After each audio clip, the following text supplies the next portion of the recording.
Magandang tanghali, ako po si Benison Estareja at meron muli tayong update regarding pa rin sa ating monitor na si Typhoon with international name Iwinyar at may local name po na Aghon na nasa loob pa rin po ng Philippine Area of Responsibility. Ito yung ating latest satellite animation regarding kay Typhoon Aghon, and as of 10 in the morning ay nasa 100 kilometers ito east-southeast of Kasiguran, Aurora yung kanyang mata. Taglay ang maximum sustained winds na 140 kilometers per hour, so may kalakasan pa rin po ito, at gustiness hanggang 170 kilometers per hour. Kumikilos ito pahilagang silangan or unti-unting palayo ng ating bansa sa bilis lamang na 10 kilometers per hour. So kung mapapansin po nila, hindi ganun kalawak itong bagyong Aghon. Nasa around 200 kilometers po yung kanyang radius. So may mga areas lamang dito sa bahagi po ng Cagayan, Isabela, and Aurora, as well as Polillo Islands, yung directly naapektuhan nitong si Typhoon Aghon. Pero kapansin-pansin din po dito sa ating animation, merong mga kaulapan sa may areas po ng Cavite, Batangas, Bataan, at malaking bahagi rin po ng Mimaropa and Western Visayas. Associated naman po ito sa southwesterly wind flow o yung hangin po galing dito sa may timog kanluran na siyang ini-enhance or pinapalakas nitong si Typhoon Aghon, at ini-expect natin na habang umaangat itong bagyo na ito ay magpapatuloy yung epekto ng mga pag-ulan dun sa mga nabanggit natin na lugar sa susunod na 2 hanggang 3 araw. Ito naman po yung ating latest radar images simula po kahapon ng hating gabi or kahapon ng late evening hanggang kaninang madaling araw. Ito po yung time kung saan nakalampas na ng Patnanungan, Quezon yung sentro nitong si Typhoon Aghon, at inaasahan nga po na kumikilos na ito northeastward dito po sa gilid ng Northern Quezon as well as Aurora, and then eventually aangat pa dito po sa may silangan ng Isabela for today. Ito naman po yung latest track ng Pag-asa regarding dito kay Typhoon Aghon. Sa susunod na 2 araw ay kikilos pa northeastward or paangat na pakanan ang bagyo, habang ito ay isang typhoon or malakas po na bagyo. Simula po ngayong umaga hanggang bukas, or simula po ngayong umaga hanggang mamayang gabi ay paangat nga ito, at estimated around 225 kilometers ito east-southeast of Tuguegarao City, Cagayan. Pagsapit bukas ng umaga, mas lalayo pa ito, 460 kilometers silangan ng Kalayan, Cagayan. At pagsapit naman ng Wednesday ng umaga ay nasa higit 1,000 kilometers na ito sa east-northeast ng extreme northern Luzon. And then afterwards ay lalabas na po ito ng Philippine Area of Responsibility Wednesday na tanghali or ng hapon. Kung mapapansin po nila, may mga areas pa rin na directly affected nung may kalakasang hangin itong si Bagyong Aghon sa may areas po ng Cagayan Valley, Aurora, at yung mga kalapit na lugar pa dito sa may Polillo Islands at hilagang bahagi ng Camarines Norte. Yung pinakamalalakas dito po sa may red na circle na maliit lamang, hindi naman directly affected ang ating kalupaan. Ito naman po yung ating mga tropical cyclone wind signals. Kakaunti na lamang yung may signal number 2. Ito yung mga bayan ng Dinapige and Palanan sa may Isabela, at mga bayan din po ng Dilasag and Kasiguran sa northern portion of Aurora. So sila pa rin po makakaranas for the next few hours ng may kalakasang hangin na posible pa rin makatumba ng mga may hinang istruktura o yung mga maliliit po na mga puno. On the other hand, we have tropical cyclone wind signal number 1 in some areas pa rin po ng Luzon.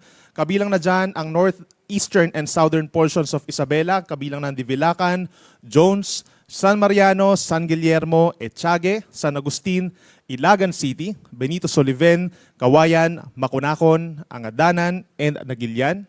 Signal number 1 din po sa may eastern portion of Quirino, kabilang ng Madela, Nagtipunan, and Aglipay. Signal number 1 sa Alfonso Castañeda sa Nueva Vizcaya at sa natitirang bahagi pa ng Aurora.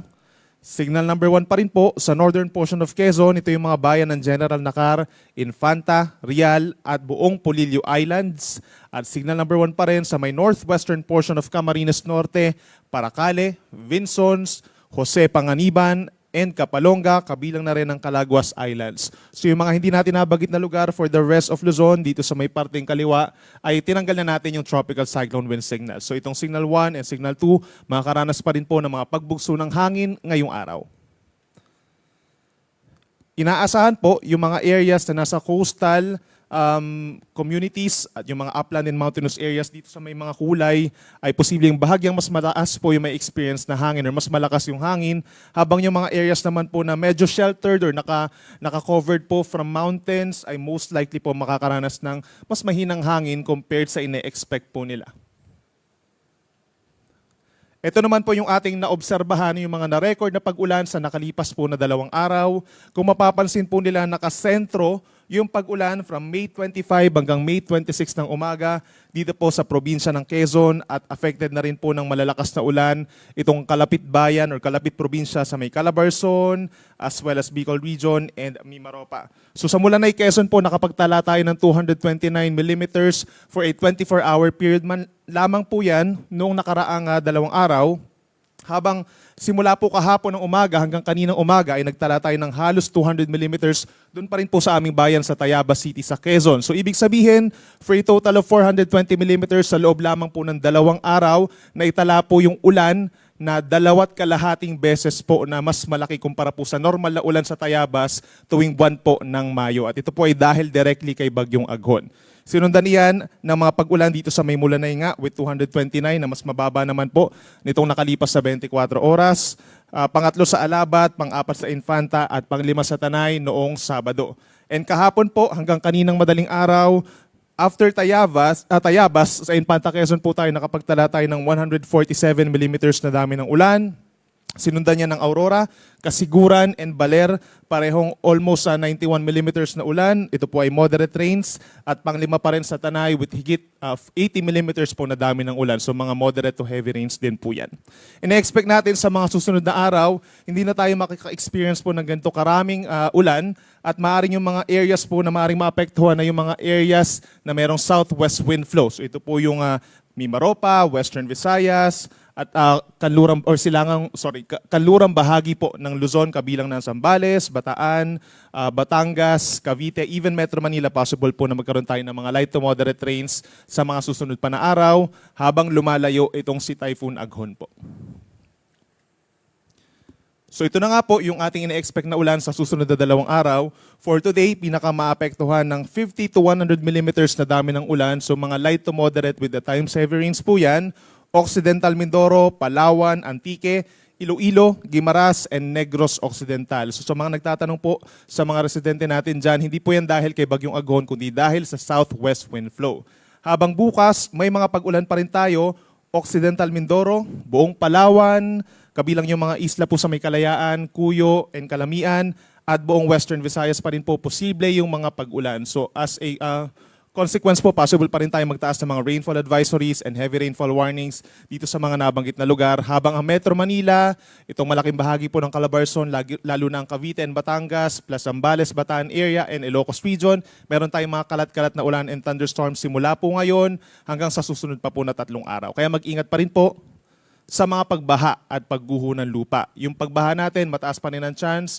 Doon sa mga areas po malapit po sa ilog, lalo na kung nagkaroon ng pag-ulan sa mga bundok, posibleng madelay po yung pag-agos ng ating mga kailugan dyan.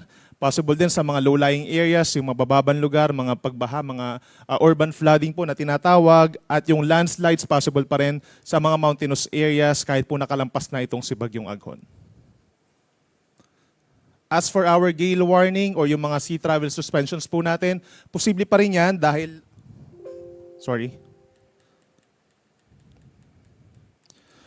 So yung gale warning po natin ay nakataas pa rin dito sa may eastern side of Luzon. Knowing po na nandun si Typhoon Aghon, ito ay sa mga baybayin po ng Cagayan, Isabela, Aurora at buong Quezon or yung silangang baybayin po ng Quezon kabilang ng Polillo Islands hanggang 4.5 meters or nasa 1.5 palapag po ng gusali yung mga posibleng pag-alon doon for today. At paglayo naman ni Typhoon Aghon, maaring by tomorrow po is mawala na or malift na yung ating gale warning sa mga areas na ito. Usually pag gale warning po, pinagbabawalan na yung ating maliliit na sea vessels. Yung mga tumatawid po from Infanta going to Polillo Islands, maaari pong suspended po ang kanilang sea travels for today. Habang dun sa ibang areas naman po, most likely kung nagkaroon kayo ng travel suspensions po, yung pagtawid sa ating mga channels dito sa may Visayas and Southern Luzon ay maaring mag-resume na po for today. Inuulit natin, itong si Typhoon Aghon ay kikilos northeastward or unti-unting papalayo po ng ating bansa sa susunod na mga araw hanggang sa makalabas ng Philippine Area of Responsibility Wednesday ng hapon or ng gabi and as a typhoon pa rin po. So around 140 to 160 kilometers per hour pa rin yung lakas na hangin nito habang binabagtas ang northern portion of Philippine Sea. At posible siyang humina habang papalabasan ng ating PAR dahil patungo po siya dito sa may area kung saan mas malamig ng bahagya yung ating karagatan. So maaaring humina ito as a severe tropical storm by Wednesday or Thursday. At yun lamang po ang latest mula dito sa Pag-asa Weather Forecasting Section. Ako po muli si Benison Estareja. Mag-ingat po tayo.